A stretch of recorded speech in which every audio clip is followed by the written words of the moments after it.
it's so cool to have everybody here. I'm going to introduce everybody first of all. Hold on here.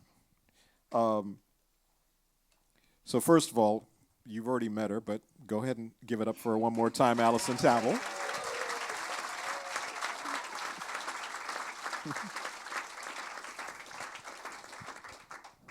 Next to her is a gentleman who formerly goes by Wally De Backer, but you might know him better as Gotye. Gotye. Oh, man. And let me see, who else do we have on this beautiful stage here? I'm gonna go all the way to the end first because I just want to say this name. Can we have a round of applause for Money Mark?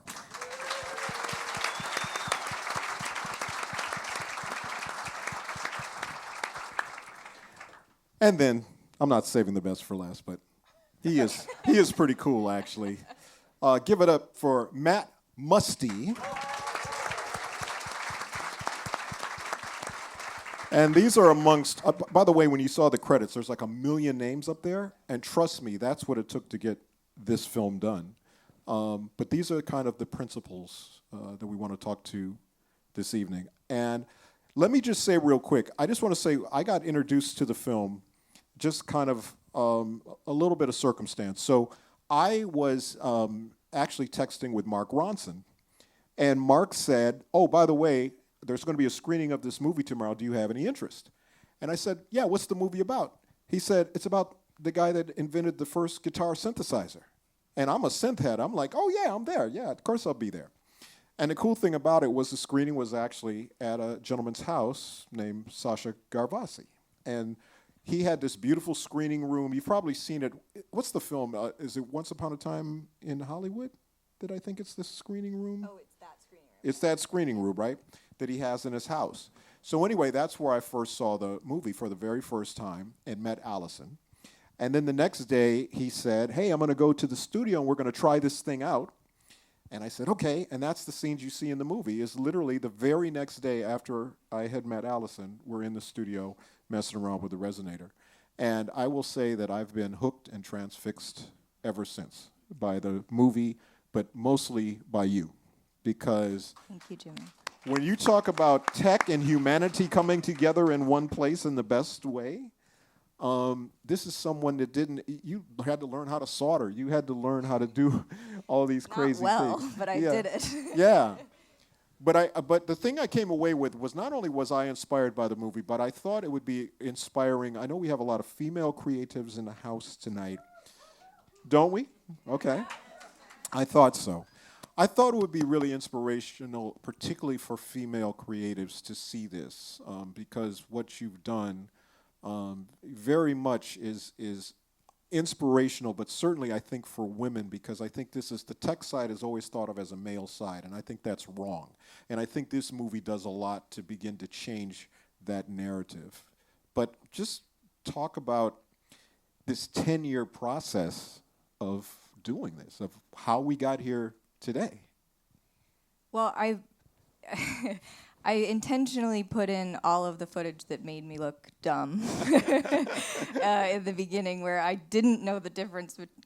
I didn't know the difference between hardware and software. I just had never thought of it before, and I didn't know the difference between monophonic and polyphonic. Like, I never needed to know those things. Of course, when you sit and think about it, you're like, well, duh. But in the moment, this was all new to me. And Mike was such a special human who was hard to talk to, and he was just on another level of genius, And so I was so overwhelmed, and so I wanted to put those moments in the film because I wanted people who didn't know anything about synths, such as myself, to be able to learn with me, because it did take 10 years to figure it out. And by the way, people will always send me gear stuff, synth stuff, and I'm like, I know about the Resynator.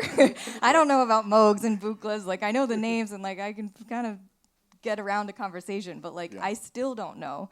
I know the Resynator very well now, and I'm educated in it because I took 10,000 hours to learn about this thing, but I'm still learning about it and about synths in general. But I wanted that honesty and transparency of somebody who doesn't know anything, and then over the course of this film, you kind of learn a thing or two about it. So that was intentional, and the whole process of making the film was like that. I'm not a film. I wasn't a filmmaker. I guess I am now. Yes, you are. And and I was learning how to make a film as I was making the film. That's part of the reason why it took so long. Funding it myself is why it took so long, and learning how to, I had friends who had cameras, and I would just be like, hey, could you just come to Encinitas with me and film this thing that I'm about to do? And and then figuring out like, shit, I should have had audio. The scene in Colombia on the rock with Christian, I really I was so tired. We were in the studio all day recording, and I wanted to take the Resynator to the beach because it had lived in a box for 25 years, and I was like, well, this will be a nice thing for it to see. And so we went to I just wanted to take the hero shot, the John Cusack Say Anything shot, with the Resynator on top of a rock in Colombia. And I told the sound guy, I was like, we don't need sound for this. And then it was the most important scene in the whole movie. And I was like, oh shit. So I learned how to be a director. I learned how to be a producer. I learned how to be on camera, which was the worst part of it. The whole thing was a learning process. And then I learned that I want to have a relationship with my father, which was the whole point, which I didn't realize when I started. So before I started filming, I didn't even really know his birthday. I thought it might be July 14th, but I wasn't sure about it. And now I think about him every day. He's a part of my life in every way, shape, or form. And it's just, the films changed my life in so many ways, but mostly I really feel like I have this person in my life, and it was a crazy situation where we'd wrapped filming, we had a fine cut. It was the first time I'd watched the film in its entirety where it felt finished for the first time, and I was home alone watching on my laptop, and Matt was on tour, and I just sat there, and the film, it just said end credits because I hadn't even done the credits yet, and I just started crying, feeling like I'd lost my dad yesterday. And I think that the way I can describe it is the film gave me someone to miss. Yeah. It's crazy. It's so true, though. I never had anything to miss except for these wild stories that he used to hang out with Stevie Wonder, and those were great stories, but I couldn't ever imagine anything real. And then this whole process gave me these real tangible moments with him. Wow. Whew. That's a great line there. Wow. Matt, the score for this, I think, is absolutely amazing because it has to capture so many things. It has to capture obviously the technical aspect of what it is, the synthesizer aspect, the kind of quirkiness of it. But then there's all this emotional stuff where it quiets down and it gets so beautiful. Talk about the process of the score, how you came up with the score and stuff for this. Yeah, Chris Ruggiero did most of the score. Yeah, great job, Chris. Yeah, and the goal when he set out to do it was send him a Resynator, he's going to do 100% Resynator. Uh-huh. And where we ended up was a few exceptions to that, just as needed. You heard a couple piano cues. The Resynator can do anything, but there were moments when we were like, okay, it needs to be intimate and tiny and not this sweeping emotional thing. And that's kind of where I came in as a utility player. I did some of the music. The really a great example of that is when Ali's on the rock in Colombia, and you hear this really cool, weird arpeggio piano line that's happening, and it sounds tapey and old and of a certain era. And the reason that is, it's because it was off of Don's album that he did when he was 17 that Ali's listening to at the end. And our composer, geniusly lifted that and used it to score that scene. So Don is scoring the scene there. When we saw that, we were obsessed and had to go back and use it, and it became Don's theme. And so we ended up resonating that piano line. Our friend Chrysanta, who's here somewhere right there, contributed a lot to the score, and that ended up being the main title, most of the main title actually, and comes in and out throughout the film, and it just ended up being Don, another just moment where Don is part of this thing, and it worked out beautifully, I thought. Yeah, it is absolutely beautiful. Talk about the end title, because I know that there was some, it's one of those things where, AI is a bad word in some circles. But to me, I think there's proper usage. I think it's a tool, and when it's used properly, I think it can be very cool, and it can allow you to do some things that you wouldn't normally be able to do. The end title song on this, for both of you guys, there was a lot of decisions that had to be made in order to make this the end title. And even going forward with it, I know in the Grammy process, because you are, in the nominations process, there was even a little bit of, well, how much of it constitutes a new song or an old song or so on and so forth. But talk about first the creative choice to do that, because I think the creative choice of doing this is absolutely brilliant. We'll talk about that. Well, it came up kind of like the rest of the movie, just in real time. So we had this idea. Allie had this idea to grab one of that first thing she's listening to at the end. That's from Dawn is 17, and this tape is from 1969, and it's this fragment of a song. It's like 30, 40 seconds of a song, and Allie, like the synthesizer, wanted to finish it for and with her dad, and so we just ended up demoing, I demoed up a B section and kind of made a song form and made it make sense musically.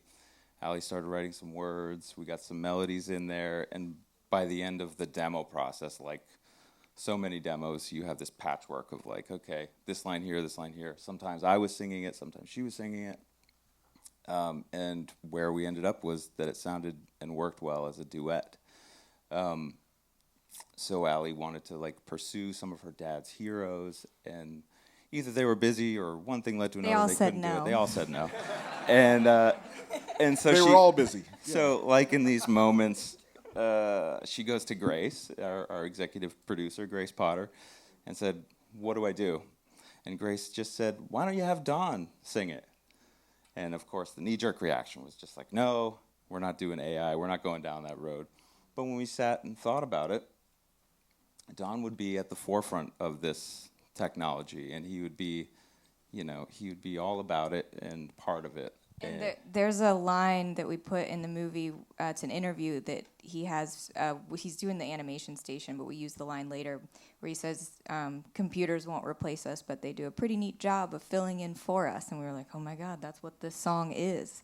Yeah, and so it ended up a duet, a weird version of a father-daughter duet, and should it be nominated or win any awards, that would be really meaningful, that to me, but especially to Allie, that she would be nominated with her dad for this piece of music. Right.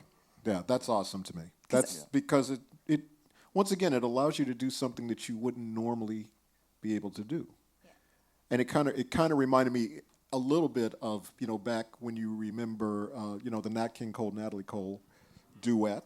There was, because technology-wise, we could actually make that kind of thing happen, and it kind of had that feel.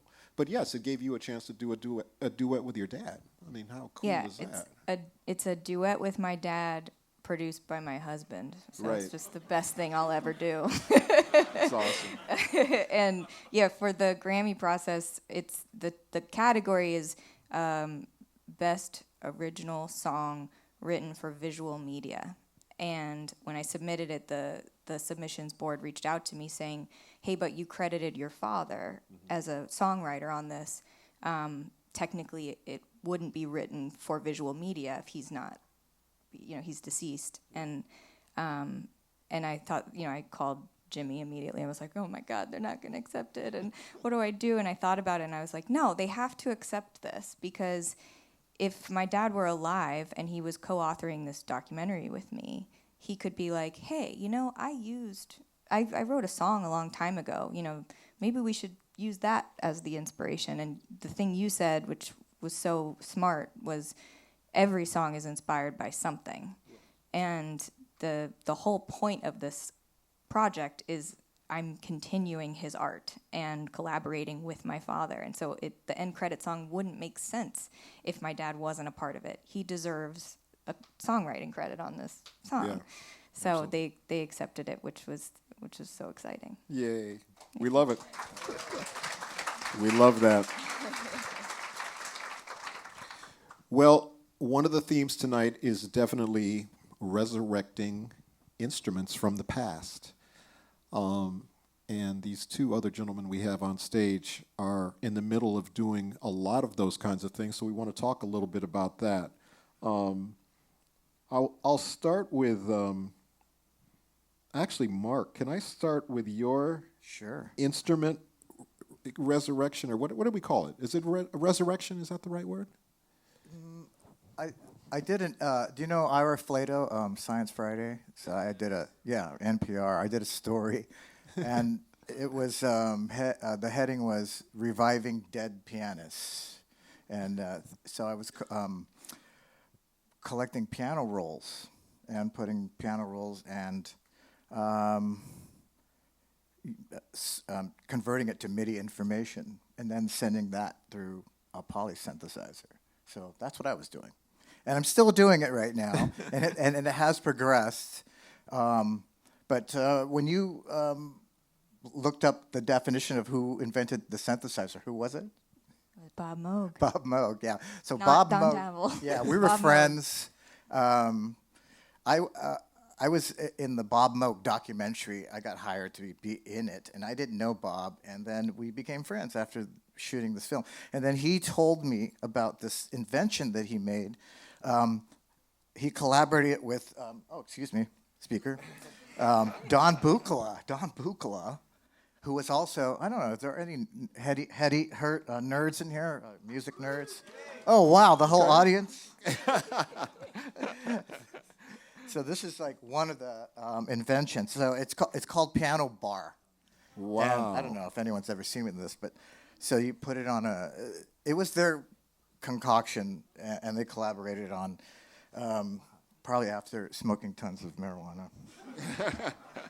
And they thought it would be a hit. So you put it on a grand piano, and it makes the grand piano into a MIDI controller. Wow. So I think Bruce Hornsby used it quite a lot, and you said someone else used it. Maybe just Bruce Hornsby used it. But I acquired it. He said, hey, it's in the corner there. No one's using it. So I took it. And I acquired a player piano, and I put it on the player piano, and I was getting the MIDI information from the old piano rolls. That's how it all started. Wow. We have some photos. You want to throw them up on the screen? Oh, do we? Yeah. Oh, that'd be awesome. Okay, well, there we go. Look at that. Oh, yes. So I decided to just try to make a unit that would just get the roll and spit out the MIDI information just instantly. So that's what I did. But wait, you got to talk about your dad. Well, yeah, there's one more thing about the rolls. There you go. I You think know how the to walk next this thing. photo is of his dad. So I was talking to my friend, who is, who works at USC, and in the special collections in the library, there are 10 Claude Debussy piano rolls. Kind of makes me nervous to talk about it. Played by Debussy, Preludes, Children's Corner, and I'm making this album of Claude Debussy plays the Moog. So in my mind, my son was telling me, "Hey, Dad, you know you're introducing Debussy to Dr. Robert Moog." Okay, wow, that's pretty cool. Anyway, so look for that. And I'm asking some of my friends to program one of the of the 10 pieces to pick one and program one of them for the album. So, Mark, am I a friend? what's that? Am I a friend? Yeah, you are. Okay, Jimmy. good. I'm just making sure. I'll send you yeah. Yeah, because that's dope right there. Come Okay, on. yeah. That- Well, I love you're that. in. I love You're that. in. Oh yeah. I You love got that. witnesses here. So. Yeah. And Wally's in too. So. Yeah. I love that. That's so cool, man. But I love Wally's project. Here we go. Segue. Wait. One more thing. Can you go to the next Yeah, photo? go to We the gotta next. see So his one more. dad. His This father. ties into Alison's idea and a lot of my, I don't know if it's genetic, I don't know. There's a line Oh, sorry, I guess that it's the next comes one. through. Yeah. So there's a piano roll played by U.B. Blake, Memories of You. And that's Yeah. what we used on our So, Resynator yeah, demo. So that's, yeah. And, what's that? When you and I did the Resynator demo, we Oh. ran Oh, the yeah, we Echelodian ran UB through Blake the through the Resynator, and we Resynator. Okay, played yeah. UB Blake's Memories of Okay. You. And so my mother is the musician side of my, the family. And my father is the technical, electronic side of my family. I think there's a photo of my father. Yeah, so he's in his lab there. Wow. And he worked for Howard Hughes in designing Jeez. stuff. And he would come home and he would steal switches. And there was these special vacuum switches that I needed to complete this project. So my father passed in 2010, and this piano thing happened around 2015, 16, and those switches were in his desk, and I used them, and it worked. So it was originally called the Frankelodian, named after my dad, but now I'm calling it the Echelodian because we're echoing from the past. So anyway, thank you. Wow. Thanks, man. I love that we have genius on the stage here. This is so cool. There's he cooking a chicken in a lab coat. No, I'm kidding. But anyway, look for the album. So That's so cool, man. that'll be next year at some point. I love that. Okay.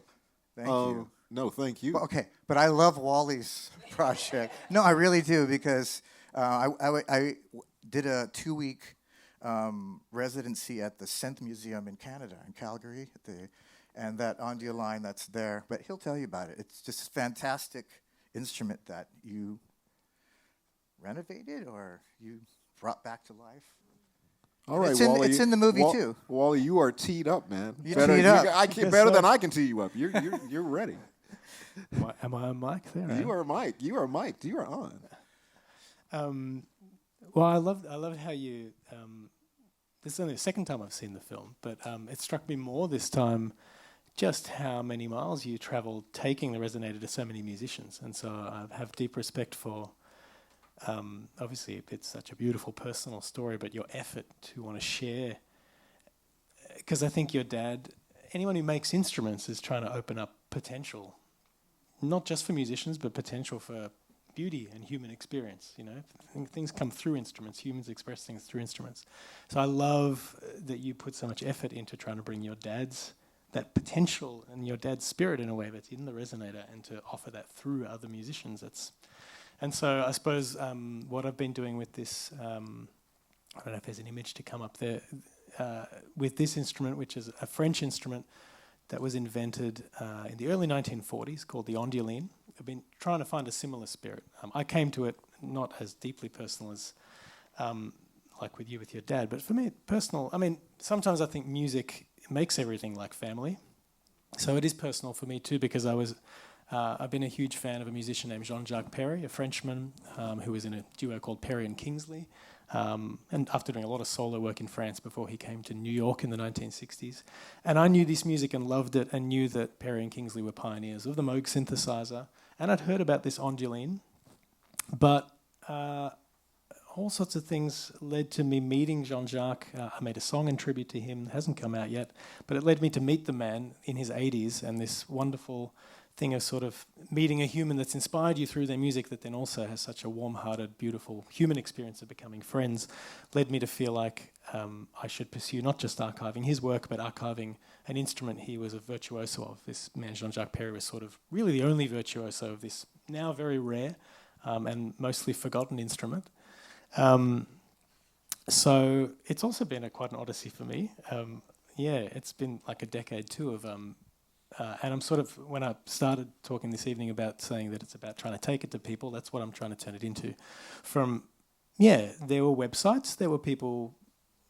I'll tell a story I like the best, which is, it took me 5 years to find one of these instruments, but along the way, in often leaving my details with various French instrument sellers, not who were specialised in electronic things or anything, there was one in particular that always stays in my mind, which is, I'm doing my best French trying to say, could you please just take my details, and I would really love to find one of these instruments. I haven't found one yet, I've been looking for a long time. And the man's response was just, yes, the Onduline, this is very rare. Which I took to mean, even if I find one, I'm not selling it to you. But this must be, I guess it's getting on almost 10 years ago now that I finally found one, which happened to be here in the United States, and then met a beautiful technician, and we went on a sort of an odyssey together to try to reverse engineer without schematics, but that led to me finding rare French booklets that did have schematics, having things translated, working very closely with this technician to restore this instrument. That's led to things like a tribute show playing Jean-Jacques Perry's music, using ondulines that are fully restored, but in the long run it's leading... I don't know what other photos I have queued up here. There's a close-up of it on the next... Yeah, you can see it. Yeah. So, I mean, it's mentioned in the film about, say, Bob Moog being credited as like the inventor of a synthesizer. There's this really fascinating history. I sometimes think, like a lot of people, even who are deep enthusiasts of synthesizers and electronic music, think of the 1960s and Moog and Buchla as sort of year zero. But there are many decades of absolutely fascinating development, as there always is, towards something that feels like a watershed moment. And so I think the Onduline for me is one of those instruments that is on the way towards synthesizers. And there's many other fascinating things that are also very much forgotten and deserve to be revived and possibly made accessible again, because they come from a period that I think maybe even still has more potential now than it did then, because a certain aspect of what's happened with electronic music, or maybe with music in general, is certain tendencies towards templates and things we have heard a lot already, and something about the prehistory, arguably, of synthesis actually maybe has more, to me, to offer now, texturally, timbrally, in terms of engaging with objects like instruments, because the way that inventors making instruments like this were thinking in the 1940s and 50s is quite different to the way people have thought from the 60s onwards, and the way people think now with the materials and with software. So that's one of the things that I've been very enthused by. I came from it very personally through first just loving Perry and Kingsley and Jean-Jacques Perry's music, but I had this sense that there is something... ideas that don't maybe find their moment in the time. It doesn't mean they have to die or be forgotten. They sometimes might have greater potential now than they ever have before. So I'm trying to sort of make that an active commitment to continuing to collect and restore ondulines. And through a non-profit I've set up called Forgotten Futures, there's an instrument collection, trying to share that with musicians and producers actively. And what else have I got? You can maybe hear, I think I put one video in here. You can Yeah, I was just going to say. Okay. Wow. Yeah, this is Jean-Jacques. He passed away in late 2016, sadly, although he had a long and wonderful, fruitful life, and thankfully didn't suffer for a long time with the illness that took his life eventually. But I visited him a number of times from 2013 to 2016, and started kind of by very actively archiving photos and scores and music of his, and making a compilation of his sort of lost and forgotten music, specifically with the Onduline.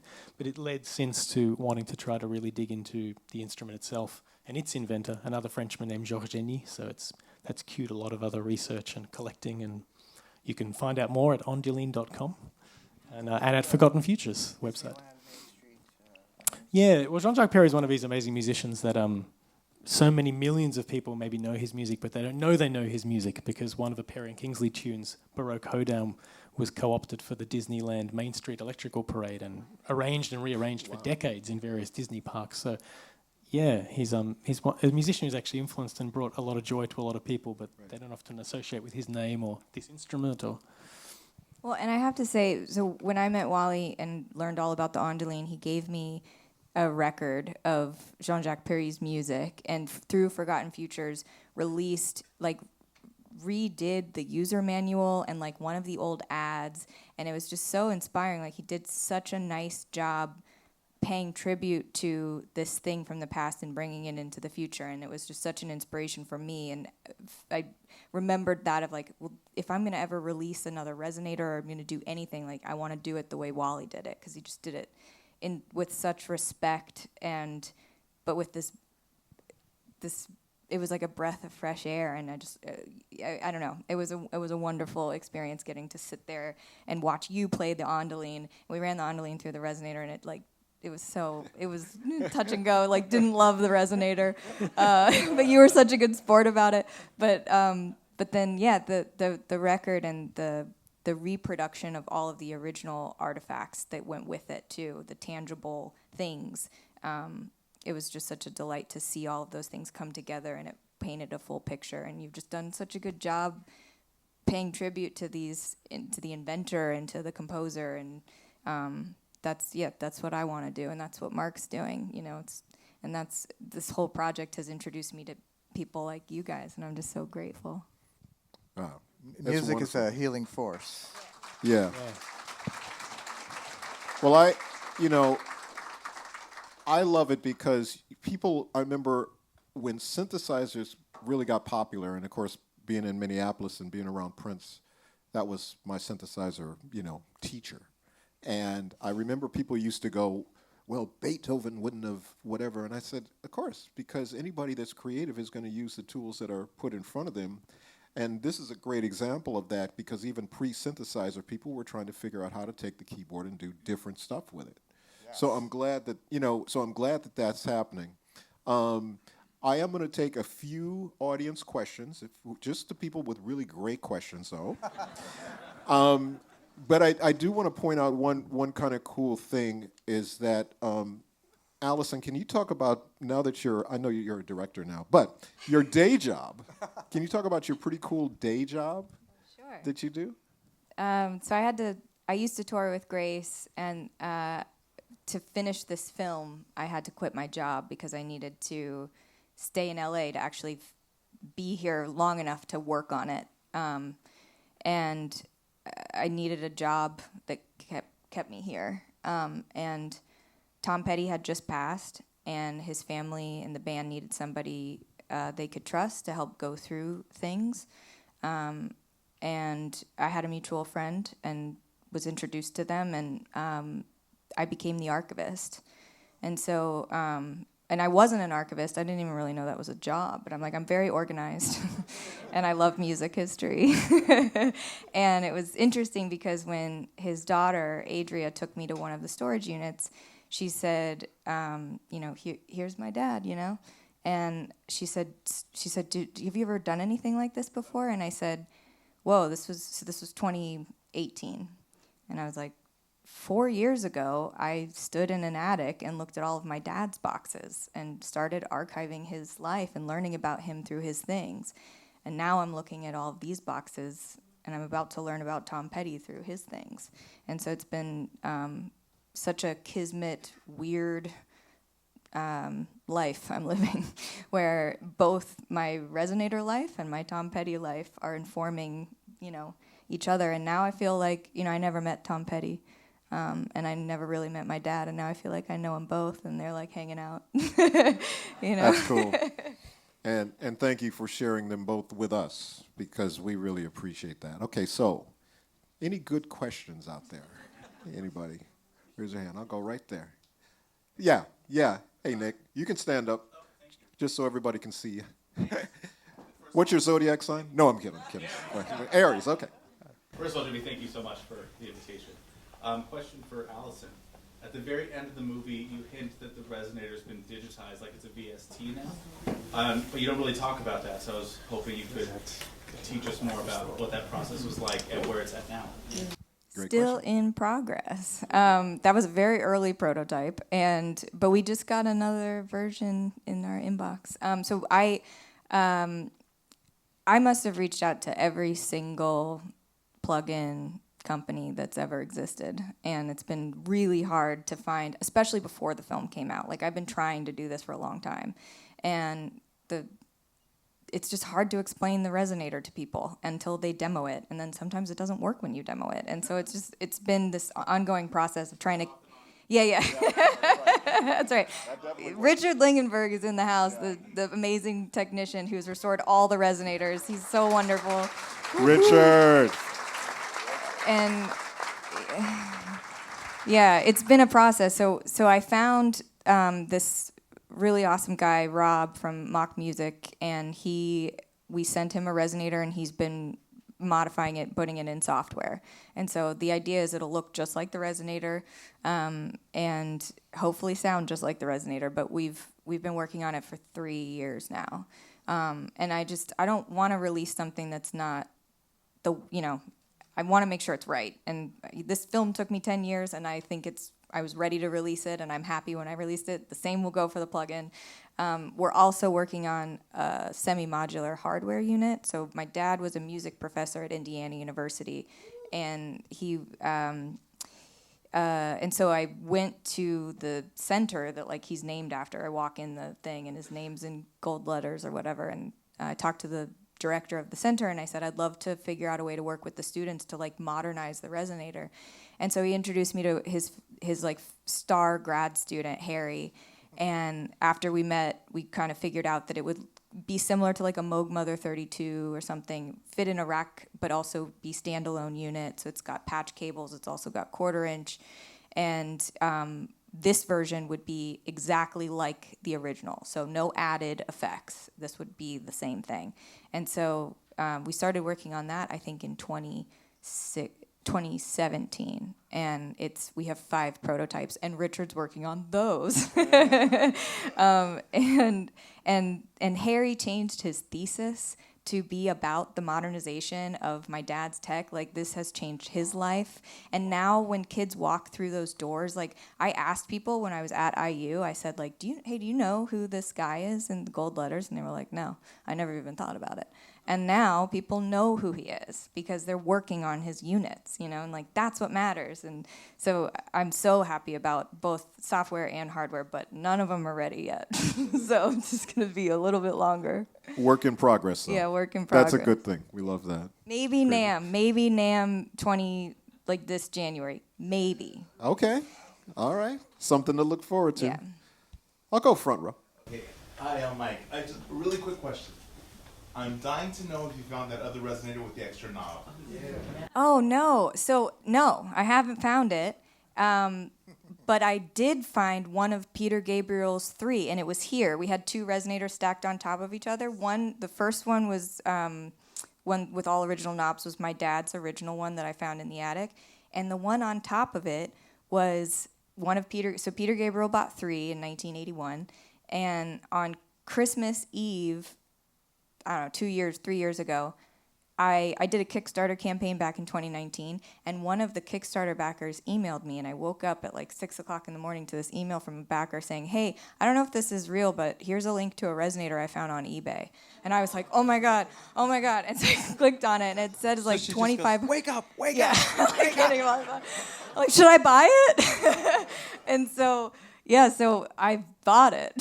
And it was the best $2,500 I've ever spent, real fast. And so I reached out to the woman who I bought it from, and I said, where did you get this? And she said, my husband and I acquired a bunch of old assets from the BBC back in the early 2000s, but I don't know where the BBC got it. And I was like, oh my God, okay.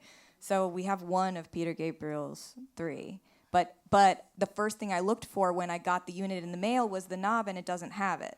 So, and that slide is a real unit. It's not a mock-up or anything, so it's out there somewhere. I have an extra knob in my road case. That I don't know. I one opened of it up Frank's, and it was one of Frank's I'll give it knobs. to you. Okay. Yeah, exactly. Of course you do. Okay, we've got time for one last one.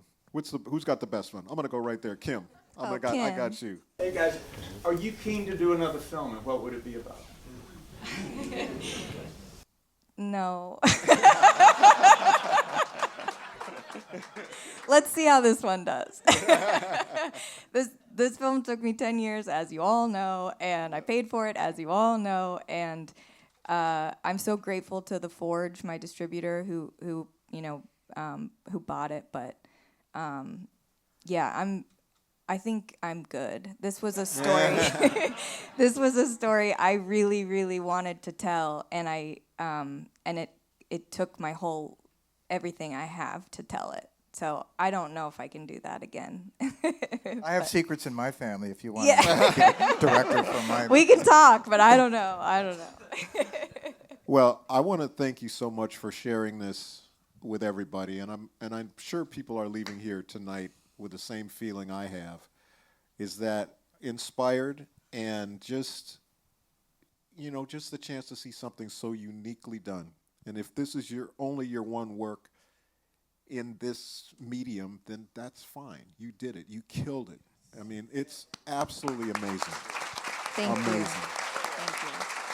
And by the way, just one thing. I want to thank Brian Key, who's in the film. He's here. Yeah. Sarah Nessa, my producer, here. Yeah. Rick Krim is here. Rick is Rick. how I met Mark and Jim. I mean, Chrysanta, who helped score the film, is here. I mean, so many people who donated to my Kickstarters absolutely. and helped me out and introduced me to musicians. And, there's a lot of people in the room here who have known me a long time and been through this process with me. So thank you all for being here and for supporting this project for so long. Yeah. Thank you, everybody. Thank you for coming out. Amazing. Money Mark. Thank you, guys. Matt. Thank you, Jimmy. Wally. Allison. The best. Thank you, Drive guys. safe. Take care of each other out there.